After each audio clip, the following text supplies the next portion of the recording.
지금이 어떤 절기죠? 사순절입니다. 사순절은 왜 지킬까요? 우리 주님의 십자가의 고난 그리고 부활, 그걸 기억하기 위해서입니다. 2000년 전에 있었던 그 날들을 기억하면서 은혜를 새롭게 하기 위해서 하는 겁니다. 부흥회라고 하는 건 뭘까요? 부흥회는 물론 새로운 은혜도 있습니다. 그러나 원래 부흥의 뜻은 가라앉았던 것을 드러내는 것이다 라고 하는 겁니다. 여러분, 옛날에 집에서 돼지 쳐보셨습니까? 돼지 주려고 뜬물을 받아 놓습니다. 그러면 그게 오래 가면 아침쯤 되면 다 가라앉아요. 위에는 맑은 물입니다. 근데 돼지를 주려면 이렇게 한 번 이렇게 휘둘러서, 그리고 밑에 가라앉았던 것 건더기 건져서 이렇게 주잖아요. 우리가 처음 은혜 받고 하나님의 성령의 충만함을 받고 그랬는데 어느샌가 모르게 가라앉아 있어요. 침체되어 있어요. 그것을 다시 불러일으키는 게 부흥회입니다. 사랑하는 성도 여러분, 이번 부흥회를 통해서 가라앉아 있던 심령이 소생하기를 주의 이름으로 축원합니다. 잃었던 사랑을 회복하기를 주의 이름으로 축원합니다. 은혜가 충만하고 성령이 충만하고 다시 한번 가슴에 성령의 불을 당기기를 주의 이름으로 축원합니다. 할렐루야. 여러분, 기억이 중요합니다. 기억. 생물학자들에 의하면 물고기의 지능지수가 0.4 정도 된답니다. 기억력은 3초를 간답니다. 미끼를 탁 물었어요. 그런데 잘못 물어갖고 탁 껴서 빠져나갔어. 아이고, 큰일 날 뻔했다, 죽을 뻔했다. 그런데 하나, 둘, 셋, 3초만 지나면 미끼를 또 무는 거예요. 그래서 잡혀가는 거예요. 기억력이 3초밖에 안 된답니다. 쥐의 기억력은 3분 정도 간대요. 그래서 고양이가 막 쫓아갑니다. 죽을 듯 살듯 모르고 도망가서 쥐구멍으로 쏙 들어갔습니다. 그랬다가 한 3분 정도 지나면 또 나와서 돌아다니는 거예요. 그러다가 고양이한테 낼 놈 잡혀먹히는 거죠. 사람들이 성공 여부는 기억력에 달려있다, 그렇게 말합니다. 흔히 말하는 영리한 사람은 기억을 잘하는 사람이랍니다. 한 번 책을 보면 그걸 기억하는 거예요. 어떤 사람은 3번, 4번 봐도 기억이 안 되는데 영리한 사람은 한 번 보고 딱 알아채고 기억하고, 그리고 시험을 보면 시험을 잘 치릅니다. 기억력이 참 좋습니다. 그래서 그 기억력에 따라서 시험도 잘 보고 출세도 하고 성공도 하고 좋은 직장도 갖고 그렇게 합니다. 일평생 동안 부모의 기억을, 부모님의 은혜를 기억하고 살면 효녀가 됩니다. 평생도록 선생님의 말씀을 기억하고 살면 좋은 제자가 되어 잘 될 거예요. 그런데 하나님께서 우리에게 원하시는 게 있습니다. 그것은 뭐냐면 좀 기억하라는 겁니다. 뭐를? 내가 베푼 은혜를 기억해라. 허물과 죄로 죽었던 너희를 살려준 것을 기억해라. 은혜 받은 걸 기억해라. 구원받은 걸 기억해라. 지금까지 너를 보호한 걸 기억해라. 말씀합니다. 영적 삶을 살고 있는 우리는 그 은혜를 얼마나 기억하고 살까요? 주일날 은혜를 받았습니다. 그런데 어떤 신학대학 교수가 설문을 조사했답니다. 주일 예배 드리고 나오는 사람들을 향해서 오늘 설교 제목이 뭐고 본문이 뭡니까? 아는 사람 몇 명이나 됐을까요? 한 10% 정도 됐답니다. 10%. 대지는 한 3개 정도 하셨는데 뭡니까? 아는 사람이 1%밖에 안 됐대요. 여기 말고 저 딴 동네 얘기예요. 심각하게 생각하지 마세요. 그러니까 은혜를 잔뜩 받고 친교실에 가서 음식이 짜니 싱거우니 많으니 적으니 왜 이따옷밖에 못하니 그러지 않아요. 그러잖아요. 주차장에 가서 차로 뭐 이따오로 됐니 삐딱하니 뭐 어쩌니 그러고, 여러분 집에 가서 부부싸움하고 자녀들 혼내고 이런 게 예수와 전혀 상관없는 것 같습니까? 아니에요. 아니에요. 하나님의 은혜를 기억하면 이 모든 것도 다 제대로 갈 수가 있는 겁니다. 요즘 미투 운동이 사회에서 아주 유행이잖아요. 정말 가장 의로워야 될 법조계에도, 가장 순수해야 될 문단에도, 상아탕 미친 학교에도, 연예계에도, 심지어는 종교계에도 나도 당했다. 자기의 위치를 생각하지 못하고 자기를 불러준 나라와 학교와 그리고 하나님을 기억하지 못하니까 그런 일이 생기는 거 아니겠습니까? 사랑하는 성도 여러분, 오늘 본문은 이렇게 얘기합니다. 40절 41절에 보면 이스라엘이 광야에서 하나님께 반항하며 사망에서 하나님을 슬프게 함이 몇 번이냐? 몇 번이냐? 그들이 돌이켜 하나님을 거듭거듭 시험하며 그 이스라엘이 거룩한 이시를 노엽게 하기를 몇 번이나 했느냐? 거듭거듭 몇 번이냐라고 계속 반복하고 있습니다. 사랑하는 성도 여러분, 일생을 살아가는 수많은 사람들 중에 행복하게 살아가는 사람과 불행하게 살아가는 사람이 있습니다. 행복하게 살아가는 사람은 어떤 사람일까요? 그 사람은 은혜를 기억하고 살아가는 사람입니다. 불행하게 살아가는 사람은 원망할 일들만, 섭섭한 생각, 마음에 맺힌 것들만 묵상하며 살아가는 사람입니다. 그 사람은 평생을 살아갈 때 행복이 없고 불행만 합니다. 여러분 어떻게 살아갑니까? 행복하십니까? 불행하십니까? 왜 행복의 불행이 갈라져야 합니까? 하나님께서 우리를 만드실 때는 행복하게 하려고 만드셨습니다. 우리를 구원하실 때도 행복하게 하시려고 구원하셨습니다. 하나님의 나라는 의와 기쁨과 평안, 그게 행복 아닙니까? 그게 행복 아닙니까? 저 하나님 나라 가서만 행복한 게 아니라 이 나라에서도 행복하게 만들으셨는데, 그런데도 불구하고 성경에서 말합니다. 몇 번이나 하나님을 슬프게 했느냐?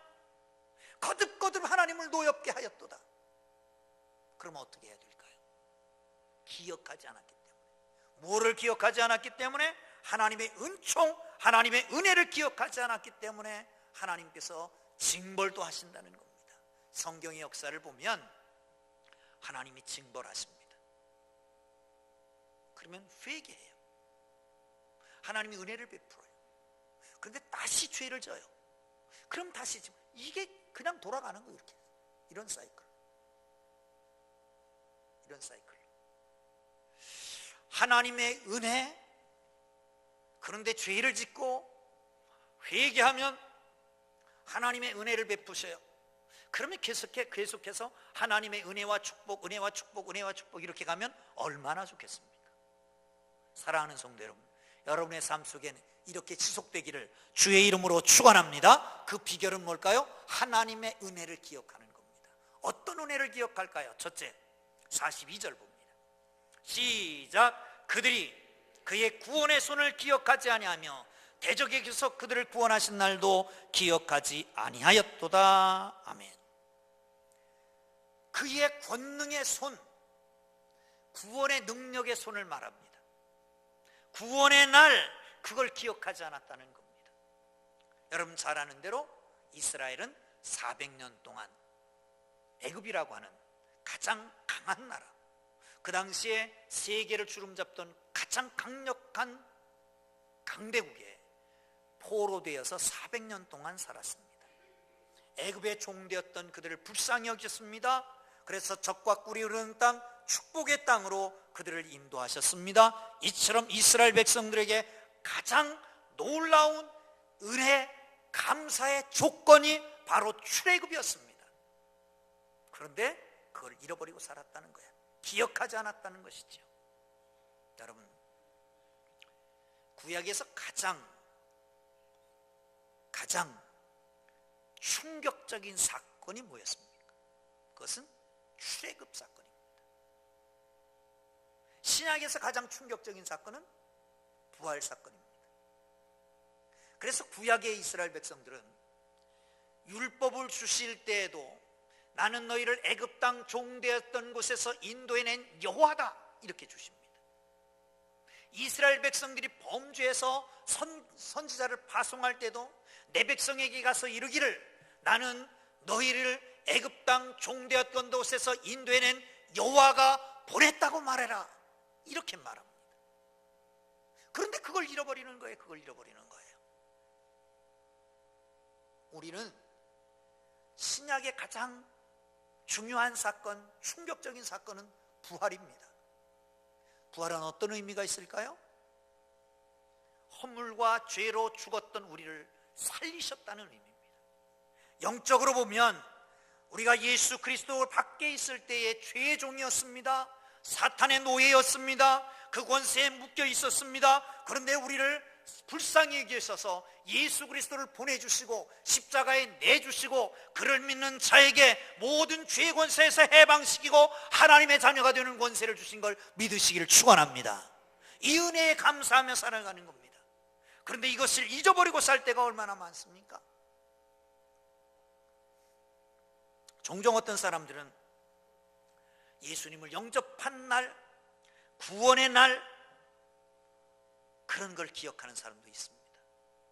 그러나 여러분, 그런 날짜까지, 시간까지 기억할 필요는 없지만 우리가 꼭 기억해야 될 것은 주님을 인격적으로 만났을 때에 우리의 변화됐던 모습, 우리 속에 기쁨과 즐거움이 넘쳤던 것, 모든 사람을 관용하고 포용할 수 있었던 그 넓은 마음, 무엇을 보든지 행복했던 그 놀라운 기억들은 가지고 있어야 되지 않습니까?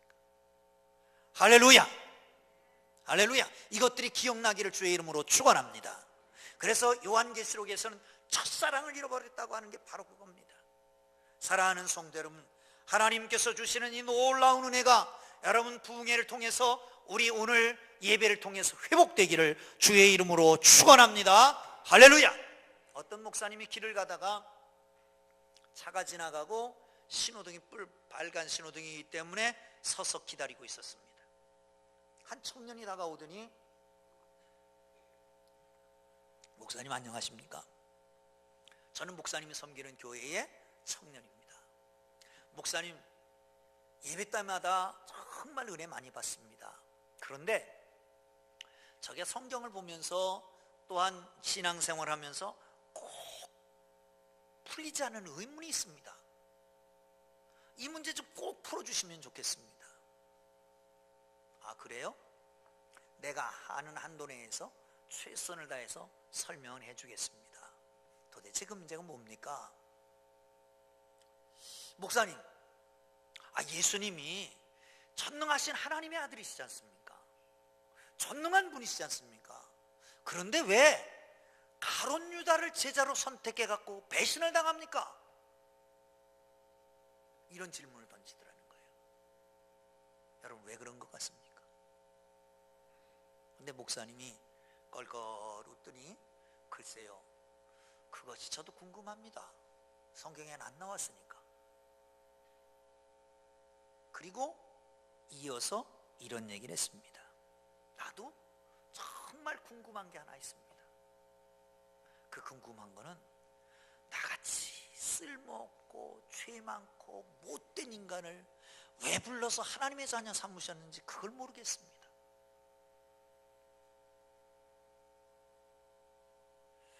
사랑하는 성도 여러분, 가룟 유다의 문제가 아닙니다. 가룟 유다보다 더 못한 나 같은 죄인을 하나님이 버리지 않고 구원해 주셨기 때문에 이런 은혜에 이런 감격이 여러분을 떠나지 않는다면 그러면 삶이 얼마나 더 행복해지겠습니까?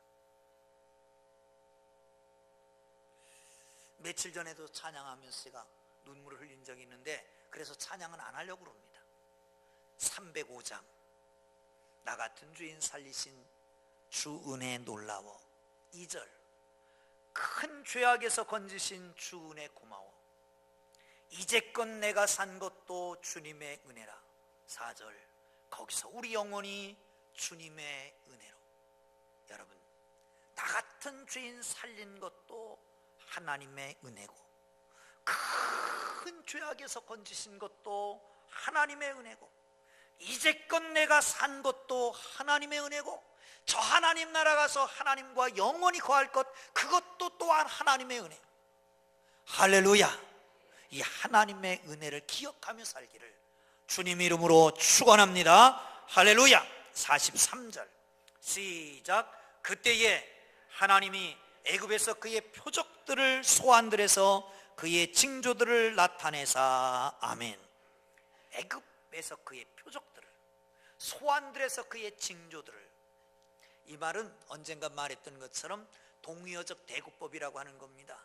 반복해서 강조하는 겁니다. 같은 의미를 가진 다른 말로 반복하는 겁니다. 애굽 소환들이라고 하는 것은 애굽 저 밑에 고센 땅을 가리켜서 말합니다. 같은 말입니다. 징조, 표적 같은 뜻입니다. 이 징조라고 번역된 모페치라고 하는 말은 놀라움, 기적, 징조, 기호라고 하는 뜻을 가지고 있습니다. 이 단어는 출애굽 때에 애굽을 향해서 징벌을 할 때에, 광야에서 이스라엘 백성을 보호할 때에 하나님의 놀라운 섭리에 사용하는 단어가 바로 모페트라고 하는 단어입니다. 시인은 이 단어를 통해서 하나님이 이스라엘 백성들을 구원하시고 보호하시고 인도하신 다양한 역사를 설명하고 있습니다.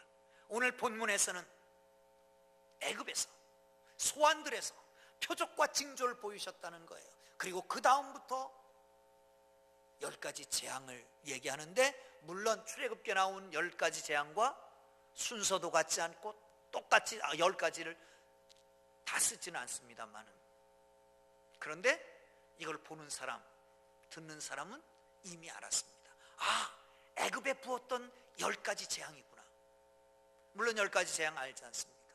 물을 피로 바꾸고, 개구리, 이, 파리, 가축이 죽고, 악성 종기가 나고, 그리고 우박이 쏟아지고, 메뚜기, 암흑, 그리고 장자가 죽고 하는 많은 재앙들이에요. 이런 재앙들을 알지 않습니까? 이런 재앙들을 마구 퍼보세요. 하나도 아니고 10가지를 초토화됩니다.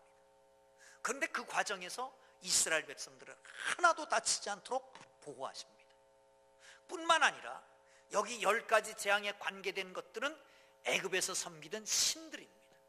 그 신들을 다 파했다는 거예요. 그리고 모든 애굽의 신들은, 세상의 신들은 다 우상단지고 하나님만 온전한 참 하나님이시다라고 하는 걸 만천하에 드러낸 사건이 바로 10가지 재앙을 퍼붓는 것이었습니다. 누구를 위해서? 이스라엘 백성을 위해서. 하나님께서 애굽 땅에 재앙을 내리셨습니다. 바로를 비롯하여 온 땅 백성들이 두렵게 징계하셨습니다. 그런데 이스라엘 백성들은 하나도 다치지 않게 보호하십니다.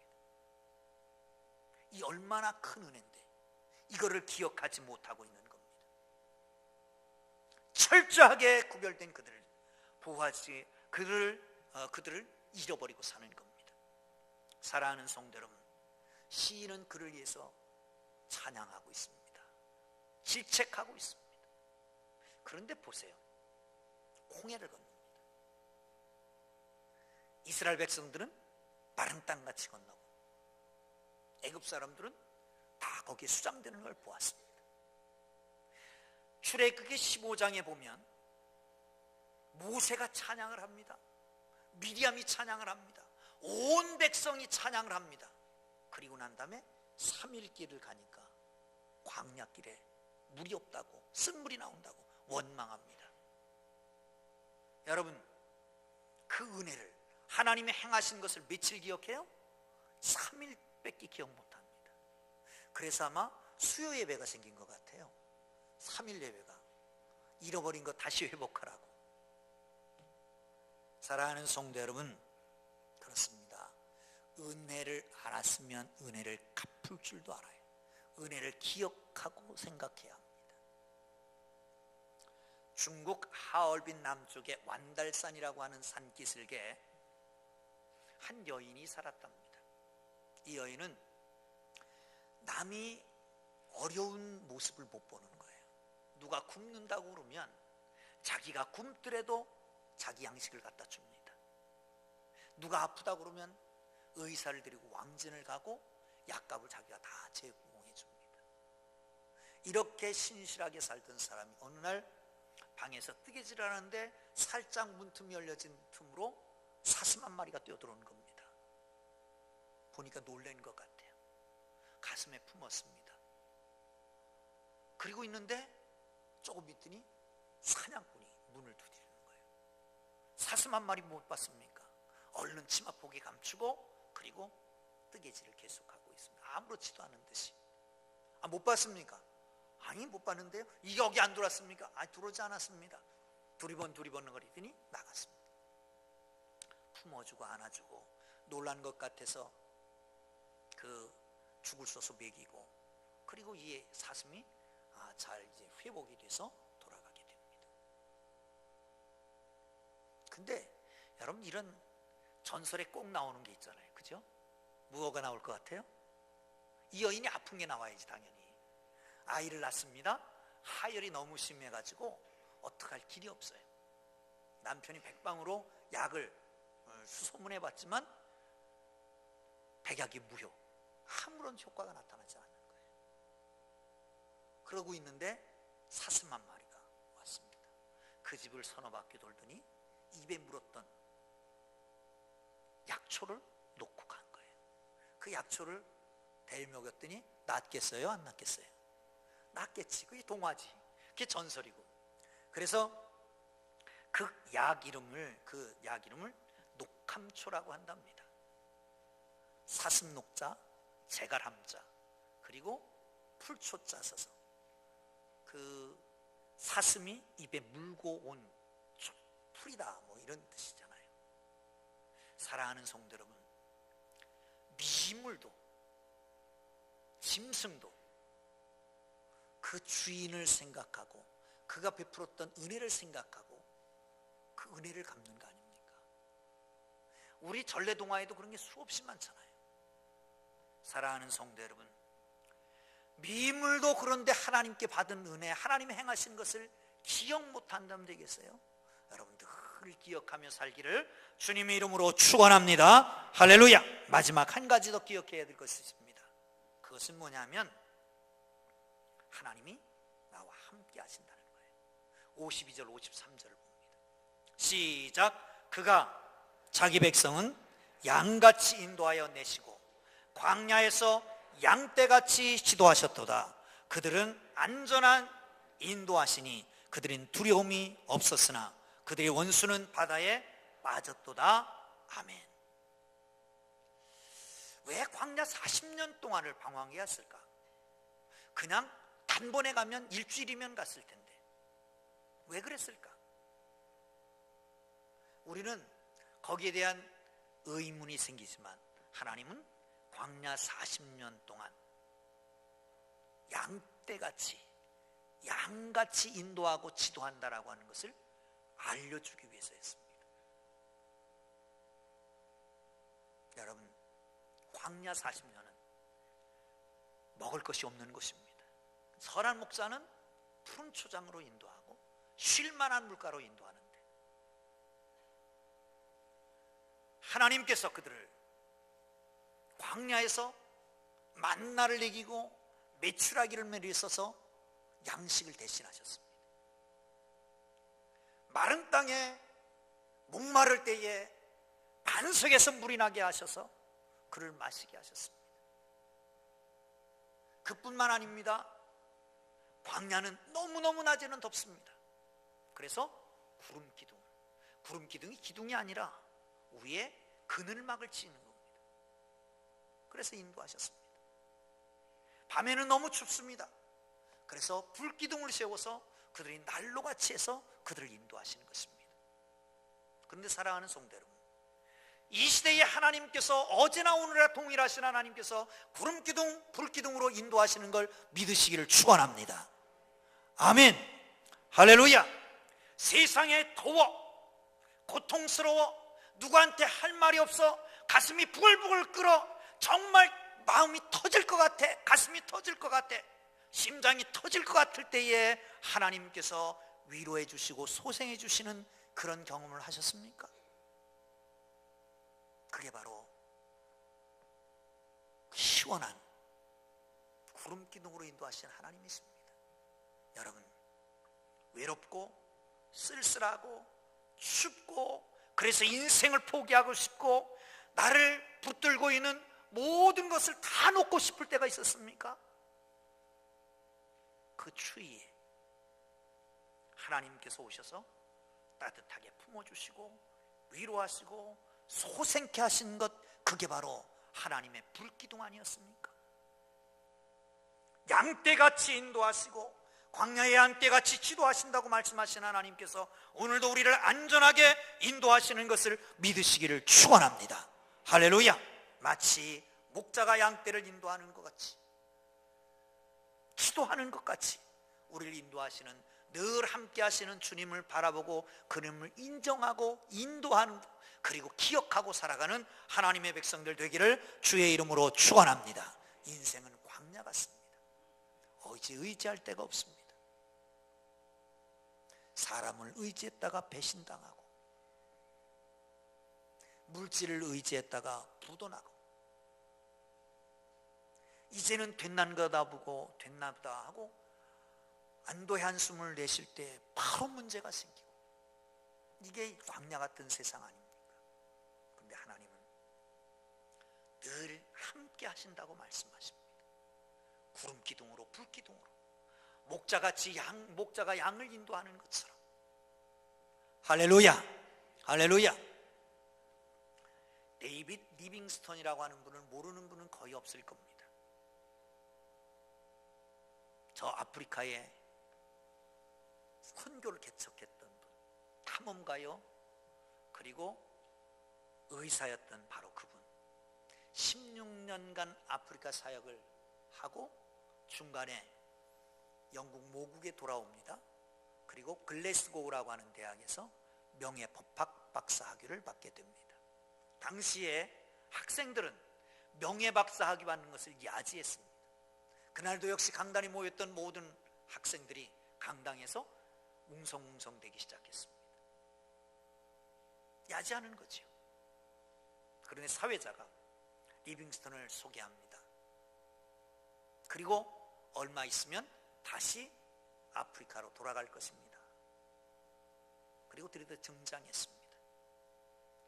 강단에 등장한 그를 보자마자 마치 찬물 견진 듯 장내는 숙연해지기 시작했습니다. 왜냐하면 얼굴이 초췌했습니다. 이미 풍토병에 걸려 있었고 열병이 그를 괴롭게 하고 있었습니다. 파란 짝은 사자가 산필려고 달려들어서 그냥 모양만 있을 정도로 붙어있는 형상이었습니다. 30회에 걸쳐서 죽음을 모면한 순간들이 있었다고 말합니다. 그리고 그는 연설을 이렇게 시작합니다.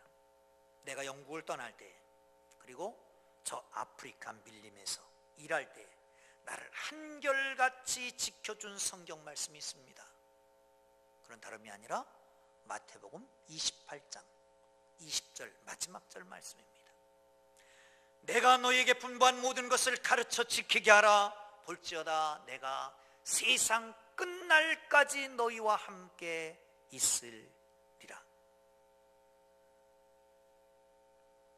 이분의 임재를 믿고 함께 약속을 따라 아프리카로 갔습니다. 그리고 저는 그 약속을 믿고 다시 가야 합니다. 그는 그 약속대로 아프리카로 돌아갑니다. 말년에 뇌출혈, 말라리아로 큰 고생을 합니다. 그리고 1873년 5월 1일 그가 생을 마감합니다. 잠비아의 일라라 지역의 방웰로 호수 근처에 자기 텐트 안에 있는 침상 옆에 무릎을 꿇고 기도하는 채로 세상을 떠납니다. 그 옆에 일기장이 있었습니다. 그 일기장 맨 마지막에 이렇게 쓰여 있었습니다. 나는 그의 약속을 믿는다. 그는 나와 함께 계시겠다는 말씀을 지키실 것이다. 사랑하는 성도 여러분, 하나님은 여러분과 함께 하실 것입니다. 그 약속을 끝까지 주님 오실 때까지, 주님 오실 때까지, 주님 부르실 때까지 지키실 것을 믿으시기를 축원합니다. 기도하겠습니다.